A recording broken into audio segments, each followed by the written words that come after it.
Dalai Lama. We're in chapter called Compassion, and we're in the Cultivating Equanimity. I'm trying to get rid of my cat, but she won't go. It'd be great if you could just sit on your chair, please. Another way of cultivating equanimity, we're on page 113.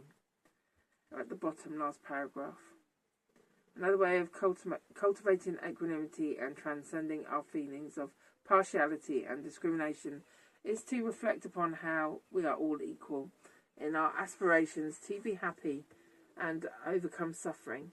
Additionally, we all feel that we have a basic right to fulfill this aspiration. How do we justify this right?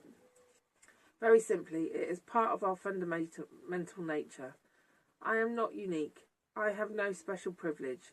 You are not unique, nor do you hold any special privilege. My aspiration to be happy and overcome suffering is a part of my fundamental nature, as it is part of yours. Amma, you are doing my head in right now. If this is so, then just as we do, all others have the right to be happy. Just as we do, all the others have right to be happy and overcome suffering, simply because they share this fundamental nature. It is on the basis of this equality that we develop equanimity towards all. In our meditation, we must work at cultivating the attitude that, just as I myself have the desire to be happy and overcome suffering, so do others. And just as I have the natural right to fulfill this aspiration, so do all others.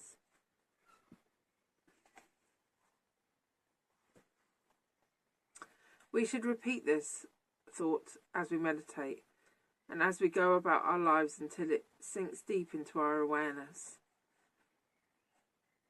There is one last consideration. As human beings, our well-being is very much dependent on that of others, and our very survival is a result of the contributions made by many, many beings.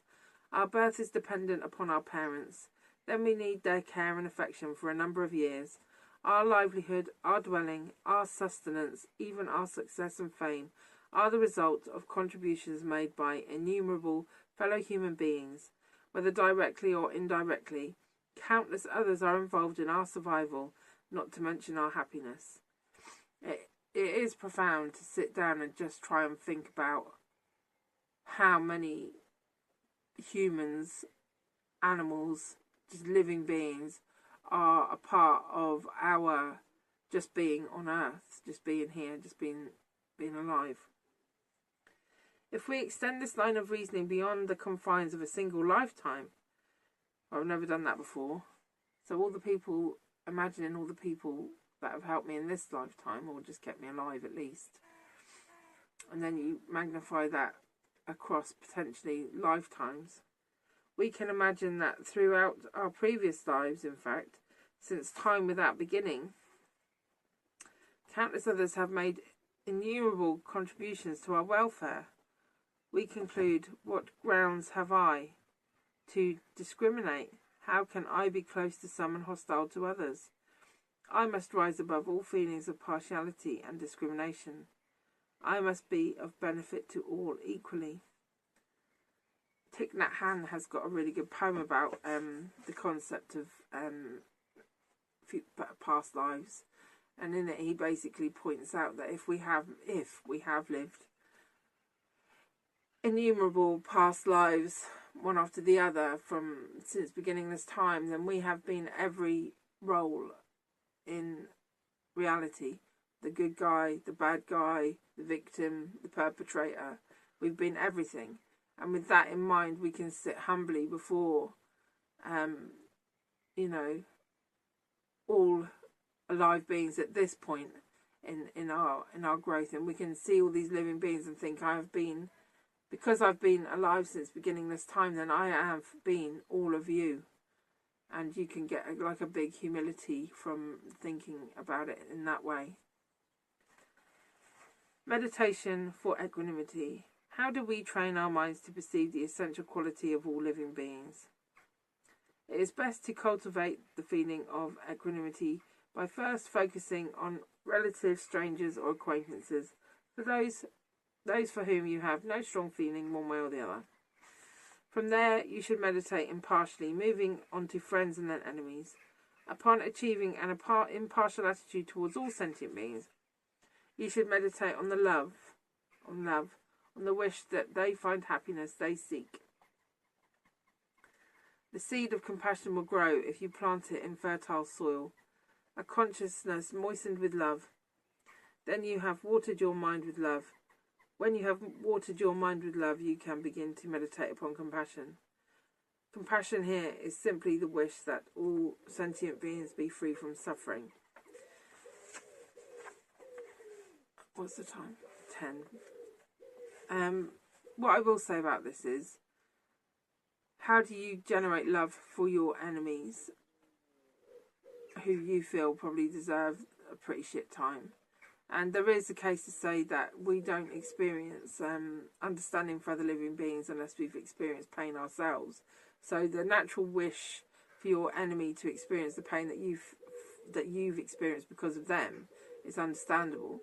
But if you look at this from a lifetime's point of view, that person, if they're not looking towards being a better person, a kinder person, a more enlightened person, then they're going to stay ignorant and hurting people for lifetimes after lifetimes. So if you can't find a reason in this life to give this person compassion, if you pull out and look at it from a lifetime's point of view, you think this being is basically wading around in their own shit, and they are going to be wading around like that until they click on. And when are they going to click on? You know, at the moment, it's not going to be this life, is it? Because they're just self-absorbed or whatever. So, we're now reading Bodhicitta, chapter 10. We'll start it. Page 119. We have spoken a great deal about compassion and equanimity, and what it means to cultivate these qualities in our everyday lives. When we have developed our sense of compassion to the point where we feel responsible for all beings, we are motivated to perfect our ability to serve them. Buddhists call the aspiration to attain such a state bodhicitta, and one who has achieved it a bodhisattva. There are two methods for bringing about this attitude. One, called the sevenfold cause and effect method, hinges on viewing all beings as having been our mother in the past.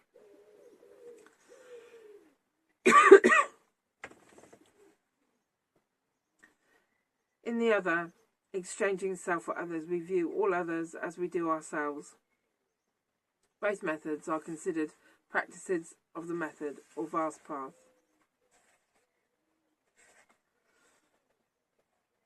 The sevenfold cause and effect method. If we have been reborn time after time, it is evident that we have needed many mothers to give birth to us. It should be mentioned that our births have not been limited to the planet Earth. According to Buddhist view, we have been going through the cycle of life and death for as far longer than our planet has existed. All this cosmos stuff I don't really understand with Buddhism. I'm not sure about it. However, as a method to stretch my mind and pull me away from like this little fixation of this life, you know, pull me out of it, see a big picture and help me understand some of the larger concepts, then I find the lifetimes ideas are a good idea, and I find them useful. Our past lives are therefore infinite. Oh look, he's going to talk about it. As are the beings who have given birth to us. Thus, the first cause bringing about bodhicitta is the recognition that all beings have been our mother. This can be contentious because not all mothers are nice. And it can feel, if your mum's not been a nice person to you, has neglected you or whatever, it can be difficult to see this point of view because you fundamentally are missing some of the subtleties, because you know you are, because your mum wasn't particularly helpful, but So what they tell you is, I'll just see it as like you wouldn't have this life unless your mum gave her body for you, and see that as a kindness. But I would say, if we're looking at this from a lifetime's point of view, don't focus on this mother. You know, focus on the one that was a good mother, even if you make it up, like, and you look around you and you see how other people are, you know, supported and given money, and their mums are, you know, proud of them and things like that. So you look to see that in other people's parents. It doesn't have to be just from yours. Lucky though if you can use yours. So we'll stop there.